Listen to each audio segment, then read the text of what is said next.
ያለ እንደጠፋ አንድ ስራ ስንነግድ ሌላ ስራ፣ አንድ ሱቅ ስከፍት ሌላ ሱቅ፣ አንድ ትምህርት ስትማር ሌላ ትምህርት እያልን እኮ ሳናውቀው ከእግዚአብሔር ቤት ጠፍተን የቀረን ሰዎች እንዳውቅም እንደሚጠፉ እንስሳት መሰለን እንደሚል ማለት። አንዳንዴ ደግሞ ሰው ከእንስሳም ያንሳል። በእውነት ባለንበት ዘመን እኮ ሰው ከእንስሳ ያነሰበት ዘመን አይደል? እንስሳት የማያደርጉትን ነገር ሰዎች እያደረጉት ነው። ጆሮ የሚከብድ ዜና እንሰማለን በየቀኑ፣ ለጆሮ ጭው የሚያረግ። እንስሳ እንስሳን አይበላም፣ ሰው ግን ሰውን እየበላ ነው። የጠፉ ሰዎች ሲባል ቅዳሴ የማያስቀድሱ፣ ሰዓታት የማይቆሙ፣ ማህሌት የማይቆሙ፣ ሰበካ ጉባኤ የማይከፍሉ፣ ሰንበቴ የማይጠጡ፣ እንዲህ ጠዋት የማይገኙ፣ ጉባኤ የማይካፈሉ ይመስሉ እሱ ምድብ አንድ ጠፊዎች ይባላሉ። እነሱ ምን ይባላሉ? እኛ የማን ሳንቲም ነን? መልኩን እኛ ላይ አትሟል። ንግበር ሰብአ በአርአያነ ወበአምሳሊነ ብሎ ገና ሲፈጥረን ሰውን በመልካችን እንፍጠር ብሎ እላያችን ላይ መልኩን አትሞብናል። አንድ ባለጸጋ ሰው ደግሞ ነበረ አለ። ሀብት ንብረት የሞላው ትልቅ የእርሻ መሬት ያለው፣ ብዙ ከብቶች ያሉት፣ ብዙ ፈረሶች፣ ብዙ አህዮች ያሉት በጣም ባለጸጋ ሰው ነበረ። ይህ ባለጸጋ ሰው የወለዳቸው ልጆች ግን 2 ልጆች ብቻ ነበሩ። ወንድ ልጆች 2 ልጆች ነው ያሉት። ሀብቱ ብዙ ነው፣ ልጆቹ ግን 2 ናቸው። የዚህን ሰውዬ የዚህን ባለጸጋ ሀብቱን የሚወርሱት እነማን ናቸው? መልሱልኝ። ልጆቹ ናቸው። ልጆች የአባታቸውን ሀብት የሚወርሱት መቼ ነው? አባታቸው ምን ሲሆን ነው? ይገርማቸዋል ምዕመናን። ከ2 ልጆቹ መሃል ትንሹ ልጅ ቢያይ አባቱ አልሞታ ነው ማለት ቢጠብቅ የሰውዬ ንቅንቃይ ነው። ስለዚህ መጣና አባቱ እስኪሞት መታገስ አቅቶት አባቴ የሚደርሰኝን ገንዘብ አሁኑን ስጠኝና ልሂድ። አንድ ልጅ አባቱ በሕይወት እያለ ውርስ ከጠየቀ በተዘዋዋሪ ምን እየተመኘ ነው ማለት? ሞቱን ነው። የሚደርሰኝን ስጠኝና ልሂድ አለ። አባት እሺ አለ። ገንዘቡን የሚደርሰውን ገንዘብ ሰጠው። ይህ ልጅ አባቱ እስኪሞት ቢቆይ የአባቱን ሀብት ለ2 ይካፈል ነበር። አሁን ግን አባት በሕይወት ስላለ ለ3 ነው የሚደርሳቸው። 1/3ኛውን ከፈለና ሰጠው። ይህ ልጅ አባቱን ገንዘብ ልክ እንደተቀበለ ምን እንዳደረገ ታውቃላችሁ? ብን ብሎ ከዛች ሀገር ጠፋ፣ ወደ ሩቅ ሀገር ሄደ ይላል። በነገራችን ላይ እግዚአብሔር የማይሰጠን ለምን እንደሆነ ታውቃላችሁ? ሲሰጠን እንደምንጠፋ ስለሚያውቅ። አሁን በጣም ብዙ ሰው እንደው መድኃኔዓለም ውይ የምገባበት አንድ ነገር ብቻ ስጠኝ አደራህን ብሎ ይለምናል። ሲሰጠው ግን ይጠፋል። ይህ ልጅ አባቱን ገንዘብ ይዞ ወደ ሩቅ ሀገር ሄደ። ሄዶ በአጭር ጊዜ የአባቱን ገንዘብ በትኖ ጨረሰ። መቼስ ያልለፋህበት ገንዘብ እኮ ለማጥፋት ቀላል ነው አይደል? ስለዚህ ካገኘው ጋር በልቶ ካገኘው ጋር ጠጥቶ በአጭር ጊዜ አባቱን ገንዘብ በትኖ ጨረሰ። ገንዘቡ አለቀ። ገንዘቡ ሲያልቅ ደግሞ ጓደኞቹም አለቁ። መቼስ ገንዘብ ሲኖረንና ሳይኖረን የወዳጆቻችን ቁጥር እኩል ነው አይደለም። አብረው የሚበሉ የሚጠጡት በሙሉ ተለዩት፣ ባዶ እጁን ቀረ። ገንዘቡን ሲጨርስ ደግሞ ምን መጣ መሰላችሁ? እዛ ሀገር ላይ ታይቶ ተሰምቶ የማያውቅ ረሃብ ተነሳ። ከፍተኛ ረሃብ ተነሳ። ይህ ልጅ ወይ ቤት አልሰራ ወይ ንብረት አላፈራ፣ ባዶ እጁን ቀረ። ረሃብ ሲያሰቃየው አንድ ሰው ቤት ተጠግቶ መኖር ጀመረ። ያስጠጋው ሰው በነፃ አላኖረውም። ችግር የለውም ቤቴ ግባና ትኖራለህ፣ ግን ቀን ቀን አሳማዎች አሉ እነሱን ትጠብቃለህ። ይህ ልጅ ተንደላቆ ተሞላቆ ያደገ የባለጸጋ ልጅ ነው። የምን ጠባቂ ሆነ? አይሰማም። አሳማ እንግዲህ በግዕዝ ህሱም ማለት አስቀያሚ፣ የመጨረሻ ቆሻሻ እንስሳ፣ እዛው የሚበላ እዛው የሚጸዳዳ በጣም የቆሸሸ እንስሳ ነው። ይህ ልጅ የአሳማ በረት ውስጥ ቀኑን ሙሉ ሲጠብቅ መዋል ጀመረ። በጣም የሚሸት በረት ውስጥ ማለት ግን የሚገርማችሁ ከሽታው በላይ ይህ ልጅ በጣም ያስቸገረው እንደሆነ ታውቃላችሁ? ረሃብ ነበር። በጣም ይርበው ነበረ። ከረሃቡ ጽናት የተነሳ አሳማዎቹ ከሚበሉት ምግብ ሊበላ ይመኝ ነበር። ምን ነው እንደው እንደነሱ ባደረገኝ ብሎ በአሳማ እስኪቀና ደረሰው። ይህን ጊዜ ወደ ልቡ ተመለሰ። እግዚአብሔር ሁላችንን ወደ ልባችን ይመልሳል። ምን አለመሰላችሁ? አባቴ ቤት እንጀራ የሚተርፋቸው አገልጋዮች ስንት ናቸዋል? እኔ እዚህ በረሃብ ልሞት ነው። እኔ እዚህ የአሳማ ምግብ እያየው የጎመጀው ነው። በዚህ ሰዓት በልተው ጠጥተው ጠግበው ለውሻ የሚሰጡ በልተው ጠግበው ምግብ የሚደፉ የአባቴ ቤት ሙያተኞች ስንት ናቸው? ስለዚህ አሁን እኔ ተነስቼ ወደ አባቴ እሄዳለሁ፣ እንዲህ እለዋለሁ፣ አባቴ ሆይ በሰማይና በፊት በደልኩ። በሰማይ እናት አባትን አክብር ባለ በእግዚአብሔር ፊት አንተም ፊት በደልኩ። ከእንግዲህ ወዲህ ልጅህ ተብዬ ልጠራ አይገባኝም። ቤቱ ውስጥ ካሉት አገልጋዮች እንደ አንዱ አድርገኝ እለዋለሁ አለ። ተነስቶም ወደ አባቱ መጣ ይላል። ከኔ ጋር ናችሁ ምዕመናን? እግዚአብሔር ከሁላችን ጋር ይሁን።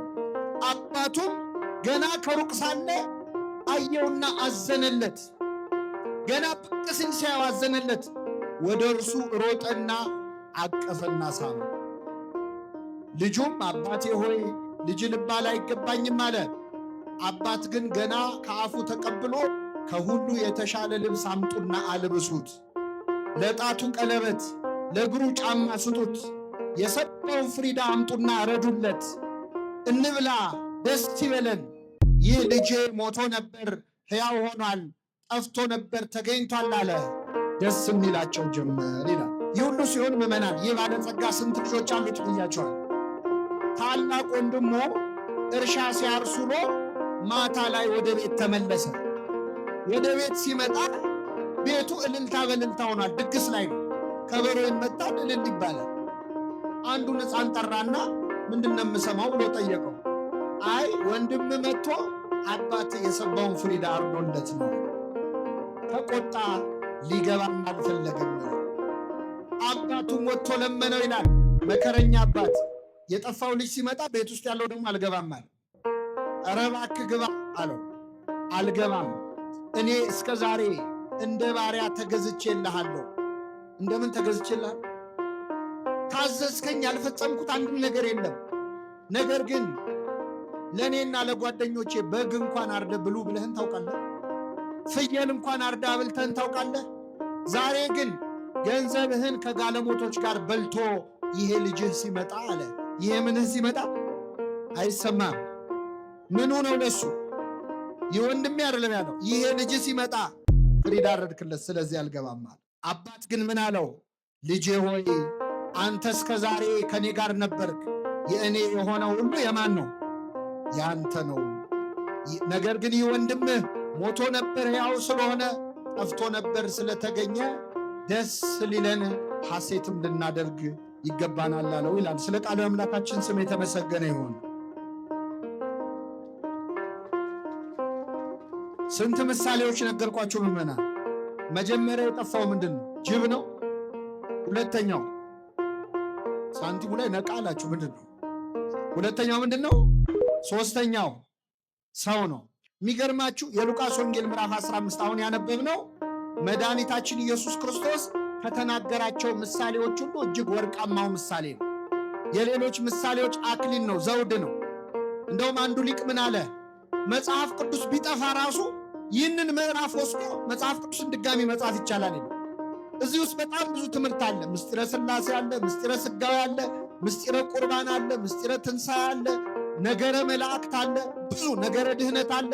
ሁሉን ለመማር ጊዜያችንም እውቀታችንም አይፈቅድልንም። እኔ እንደው አንድ ክርስቲያን ከአምላኩ ከእግዚአብሔር ተለይቶ እንዴት ይጠፋል የሚለውን ብቻ ልንገራችሁ። የመጀመሪያ ላይ የጠፋው በግ ነው፣ እንስሳ ነው። ሁለተኛ የጠፋው ዕቃ ነው። ሶስተኛ የጠፋው ምንድን ነው? ሰው ነው። ሰው ሆነን ከአምላካችን ተለይተን ልንጠፋ እንችላለን? አንችልም? እንችላለን በኃጢአት። አንዳንዴ ደግሞ ኃጢአታችን ሲበዛ ከሰውነት ክብር ወርደን እንደ እንስሳ የምንሆንበት ጊዜ አለው አይደል? ሰው ክቡር ሆኖ ሳለ አያውቅም እንደሚጠፉ እንስሳት መሰለ እንደሚል ማለት። አንዳንዴ ደግሞ ሰው ከእንስሳም ያንሳል። በእውነት ባለንበት ዘመን እኮ ሰው ከእንስሳ ያነሰበት ዘመን ማለት ነው። እንስሳት የማያደርጉትን ነገር ሰዎች እያደረጉት ነው። ጆሮ የሚከብድ ዜና እንሰማለን በየቀኑ፣ ለጆሮ ጭው የሚያደርግ። እንስሳ እንስሳን አይበላም፣ ሰው ግን ሰውን እየበላ ነው። ስለዚህ ከሰውነት ክብር ወርደን እንደ ዕቃ ልንሆን እንችላለን። እግዚአብሔር ምን አደረገ? ይህ ሰውዬ ይህ ባለ ታሪክ የጠፋበትን በግም ፈለገው፣ ሰውንም ፈለገው፣ ዕቃውንም ፈለገው። እንደ ሰው ብትጠፉ እፈልጋችኋለሁ፣ እንደ እንስሳ ብትሆኑም እፈልጋችኋለሁ፣ እንደ ዕቃ የማትጠቅሙ ብትሆኑ ምን እላችኋል? ይፈልገናል። እግዚአብሔር ሁላችንን ይፈልገ። ፈላጊውን ስታዩት መጀመሪያ ላይ እረኛ ነው። ሁለተኛው ላይ ሴት ነው፣ እናት ነው። ሶስተኛው ላይ አባት ነው። የሁላችን አባት ማን ነው? ምእመናን አይሰማም። አባታችን እሱ ነው። ኢትዮጵያዊ ሊቅ ቅዱስ ያሬድ ደግሞ ኧረ አባት ብቻ አይደለም ይላል። አንተ አቡነ ወአንተ እምነ፣ አንተ አባታችን ነህ፣ አንተም እናታችን ነህ። እግዚአብሔር እናትም ነው አባትም ነው። ታላቁ ሊቅ አለቃ ኪዳነ ወልድ ክፍሌ ደግሞ አይ የለም እግዚአብሔር እናት አባታችን ብቻ እንኳን አይደለም አያታችንም እሱ ነው ይላል። ምናችን? ለምን? እግዚአብሔር በመጽሐፍ ቅዱስ ራሱን በዶሮ በወፍ መስሎ ይናገራል። ዶሮ ጫጭቶቿን ከቅፎቿ በታች እንድትሰበስብ እኔ እናንተን ሰበስባችኋለሁ ይላል። ከኔ ጋር ናችሁ ምእመናን? እስቲ መልሱልኝ። ዶሮ ለጫጩት እናት ናት ወይስ አያት ናት? መልሱ እንጂ። ሰሚት ዶሮ የለም እንዴ? ለነገሩ ከሱፐር ማርኬት እየገዛችሁ ረሳችሁታል። ዶሮ ለጫጩት እናት ናት አያት ናት? አያት ናት። እናቷ ማን ነው? እንቁላል እንዳትሉ አደራችሁ። ዶሮ እንቁላል ትጥላለች። ከእንቁላሉ ምን ይገኛል? ስለዚህ እናትም ናት አያትም ናት። እግዚአብሔር እንደ እንቁላል መሬትን ፈጠረ። ከመሬት ከአፈር ደግሞ ማንን ፈጠረ? ሰውን ፈጠረ። እናትም አባትም አያታችንም ማን ነው? ስሙ የተመሰገነ ይሆን። እናትም አባትም ግን ደግሞ ምእመናን እናት አባታችን የፈለገ ቢወዱን በዋልንበት ሁሉ አብረውን አይውሉም፣ ባደርንበት ሁሉ አያድሩም። እግዚአብሔር ግን ከእኛ ተለይቶ ያውቃል። ስለዚህ እግዚአብሔር እናት አባት ብቻ አይደለም፣ አያት ብቻ አይደለም፣ እረኛም ጭምር ነው። እግዚአብሔር እረኛዬ ነው አለ ነቢየ እግዚአብሔር ዳዊት። እግዚአብሔር ምኔ ነው? የሚያሳጣኝ እረኛ ነው እግዚአብሔር። እረኝነቱ ለምንድን ነው? ቀንም ሌሊትም የሚጠብቅ እረኛ ነዋ። እረኛ ቀን ጠብቆ ሌሊት ይተኛል። እግዚአብሔር ግን እኛን ሲጠብቅ ምን አይልም? የሚጠብቀኝ ምን አይልም? አይተኛም። ሌላው ዘበኛ እኮ ይተኛል ታውቃላችሁ። ሌላው ጠባቂ ይተኛል። ብዙ ዘበኞች ጥበቃ እያለባቸው ቡና ጠጡ ስትሏቸው ሌሊት ቡና እንቅልፍ ይከለክለኛል ይላል። ጠባቂ ናቸው ግን ምን ይላሉ? እግዚአብሔር ግን እኛን ሲጠብቅ ምን አይልም? አይተኛም። እረኛ በግ ጠብቆ ጠብቆ መጨረሻ በጉን ለሚገዙ ሰዎች ምን ይለዋል? ይሸጠዋል። የራሱ አርዶ ይበላዋል። እግዚአብሔር እረኛችን ነው። ይሸጠናል? መልሱልኝ። ባይሆን እረኛው መድኃኔዓለም ክርስቶስ ስለኛ በ30 ብር ተሸጧል። እረኛ በጎቹን አርዶ ስጋቸውን ይበላል። የእኛ እረኛ ክርስቶስ ግን እኛ በጎቹ ተሰልፈን የእረኛውን ስጋና ደም እንበላል። አላያችሁም? ቅድም ተሰልፈው የእረኛውን ስጋና ደም ሲበሉ። እኛ እኮ በግ የፈለገ ብንወድ ወይ እናርደዋለን ወይ እናሳርደዋለን። አሁን ለዓመት በዓል እስቲ መልሱልኝ። ዓመት በዓል ሲደርስ ለገና ለፋሲካ በግ የምንገዛው ከሳምንት በፊት ነው ብዙ ጊዜ አይደለም? ከኔ ጋር ናችሁ? ከሳምንት በፊት እንገዛለን፣ በግ እናስራለን ቤታችን። ያንም በግ አንድ ሳምንት እኛ ጋር ሲቆይ አንንከባከበው? አፉ ሳር ይሰጠዋል፣ ውሃ ይሰጠዋል። ለምንድን ነው የምንንከባከበው? እስቲ መልሱልኝ። ምናልባት ያ በግ ያን ሰሞን የሚያየውን ፍቅር አይቶ እንደው እንዴት የተባረኩ ሰዎች ናቸው፣ እንደው በልቼ የምጠግብ አይመስላቸው፣ እንደው እዚሁ እንደው አዶብት አድርገው ልጃቸው ባረጉኝ ይላል። እንንከባከበዋለን፣ ግን ለማረድ ነው። የእረኛ ፍቅር እስከ ማረድ ነው። የክርስቶስ ፍቅር ግን ለበጎቹ ነፍሱን እስከ ማሳለፍ ድረስ። ይህ እረኛ 100 በጎች ነበሩት ይላል። የጠፋበት በግ ስንት ነው? አቤት!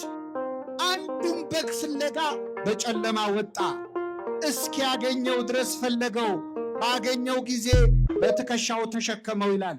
ይህ እረኛ መድኃኒታችን ኢየሱስ ክርስቶስ ነው። 100 በግ የተባሉት ሰውና መላእክት ናቸው። አንድ በግ ጠፋ የተባለው ደቂቀ አዳም ነው፣ እኛ ነን፣ የሰው ልጆች ነው። እስኪያገኘን ድረስ ፈለገን የተባለው ከሰማየ ሰማያት ወርዶ እኛን ፍለጋ ተወልዶ ሰው መሆኑን ነው። እስኪያገኘው ድረስ ፈለገው፣ ባገኘው ጊዜ በትከሻው ምን አለው? ተሸከመው። ነስአ ደዌነ ወጾረ ሕማመነ፣ ኃጢአታችንን በደላችንን ክርስቶስ በትከሻው ላይ ምን ብሏል? ተሸክሟል። የጠፋ በግ አዳምን የፈለገው ባገኘው ጊዜ የተሸከመውን ቸሩን እረኛ ክርስቶስን የወለድሽልን ሆይ ምን ይበልሽ? ቅዱስ ዮሐንስ አፈወርቅ ተረጎመው። የጠፋው በግ አዳም ነው፣ ባገኘው ጊዜ የተሸከመው ክርስቶስ ነው። የተሸከመው የሁላችንን ኃጢአት። ስለዚህ እየተናገረ ያለው ስለ ማዳን ስራውን። ወደኛ ዘመን ግን ልመልሳችሁ ምዕመናን፣ ወደኛ ዘመን ልመልሳችሁ። አንድ ክርስቲያን ከቤተ ክርስቲያን ተለይቶ እንዴት ይጠፋል ካላችሁ የመጀመሪያ የሚጠፋው እንደ በግ ነው። የመጀመሪያው የሚጠፋው እንደ ምንድን ነው?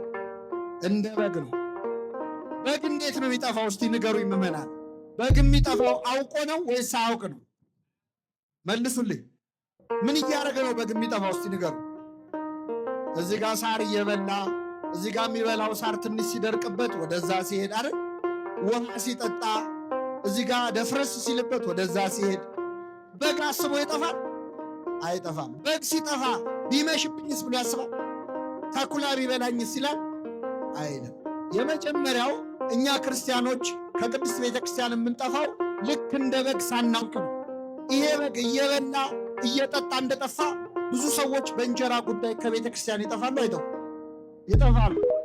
አንድ ሳር ሲበላ ሌላ ሳር፣ አንድ ውሃ ሲጠጣ ሌላ ውሃ እያለ እንደጠፋ፣ አንድ ስራ ስንነግድ ሌላ ስራ፣ አንድ ሱቅ ስከፍት ሌላ ሱቅ፣ አንድ ትምህርት ስትማር ሌላ ትምህርት እያልን እኮ ሳናውቀው ከእግዚአብሔር ቤት ጠፍተን የቀረን ሰዎች። እግዚአብሔር በቸርነቱ ይመልሰን። አንዳንዱ ሰው አሁን በስራ ቢዚ ይሆንና ውጥር ይልና ምነው አትመጣም ቤተ ክርስቲያን ሲባል ውይ እኔ እኮ በጣም ቢዚ ነኝ ይላል። ይሄ በጋውን ቢዚ ነበር አልነበረ? ነበር። ይህን ሳር እያገላበጠ ማለት ነው። እግዚአብሔር አትስሩ፣ አትነግዱ፣ አትማሩ አይልም። ከቤተ ክርስቲያን ግን እንድንርቅ አይፈልግም። ከቤቱ ከመራቅ እግዚአብሔር ይሰውረን። በግ ሲጠፋ ተኩላ ቢበላኝ አይልም፣ ገደል ብገባ አይልም። ሰዎች ከእግዚአብሔር ቤት ሲርቁ ተኩላ የተባሉ መናፍቃን ቢነጥቁኝስ፣ የበግ ልምድ ለብሰው የሚመጡ በውስጣቸው እንደ ተኩላ ነጣቂዎች የሆኑ መምህራን ቢወስዱኝስ ብሎ አያስብም ሰው።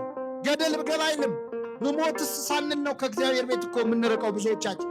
እኔ ያሳዝነኛል። በተለይ ኢትዮጵያውያን ዕድሜ ልካችንን እኮ ለመኖር ስንዘጋጅ እኮ ነው የምንሞተው። ታውቃላችሁ?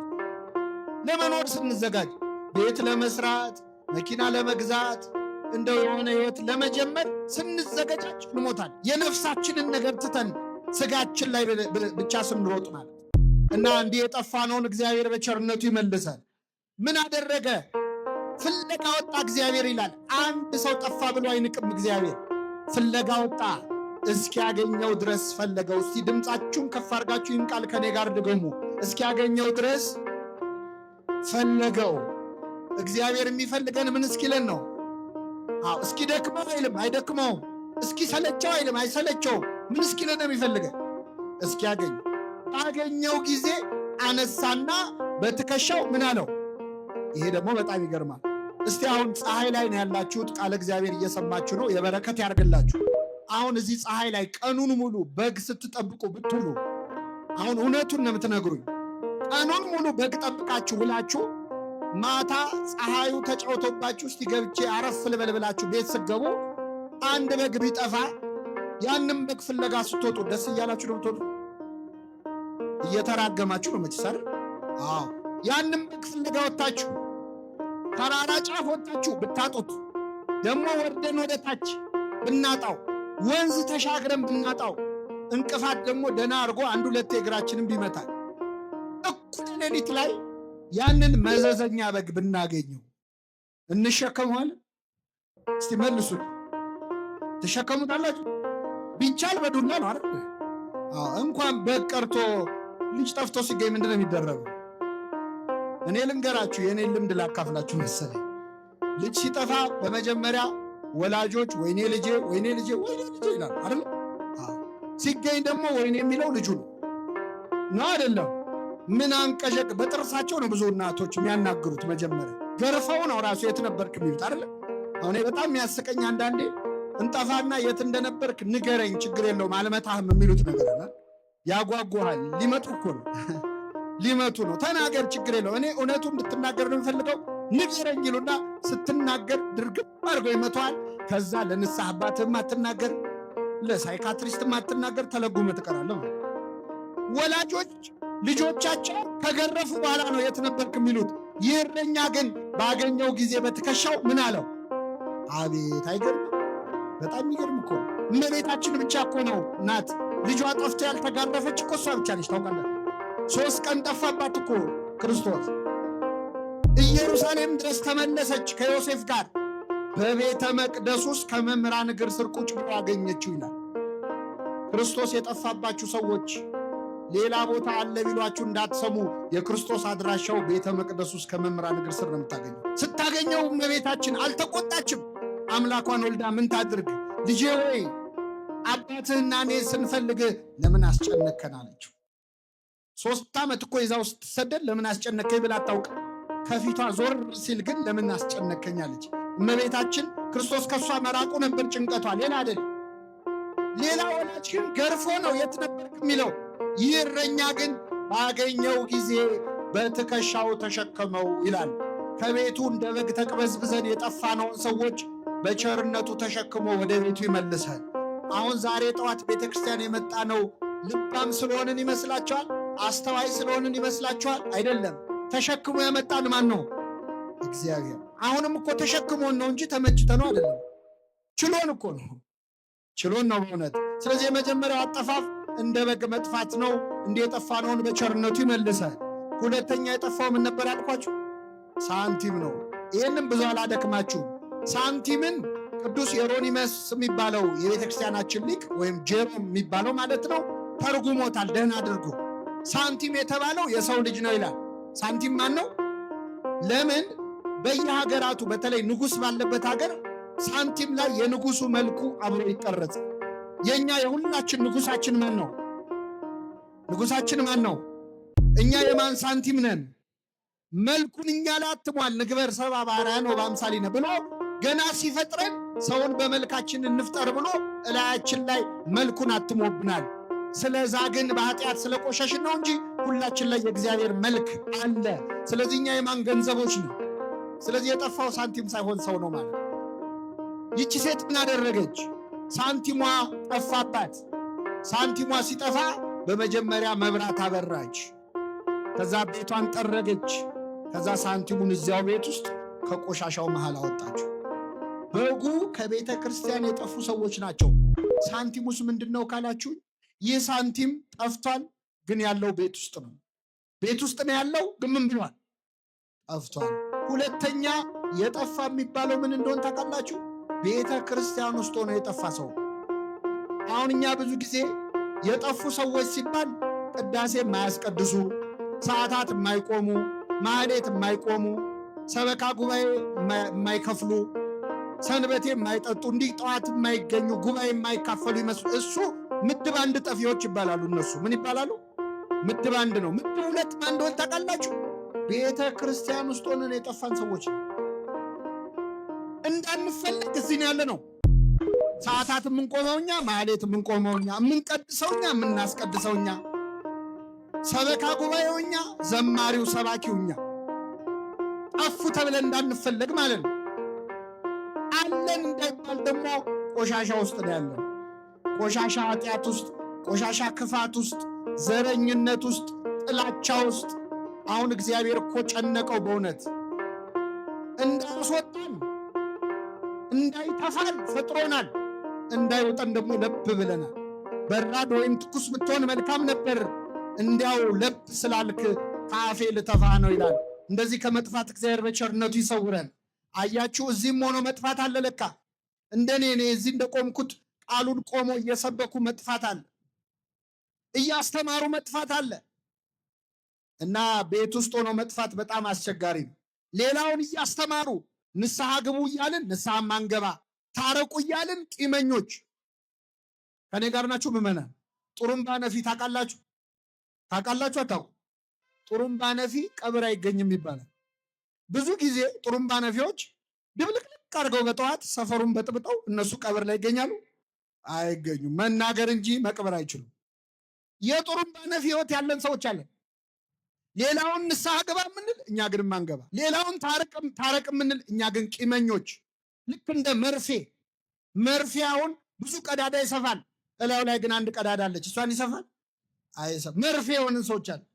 የሰው ቀዳዳ ስንሰፋ የምንል ማለት ወይ ደግሞ እንደ መቋሚያ አሁን ብዙ ሰው ተደግፎት ይቆማል። እሱ ቆሞ ያውቃል?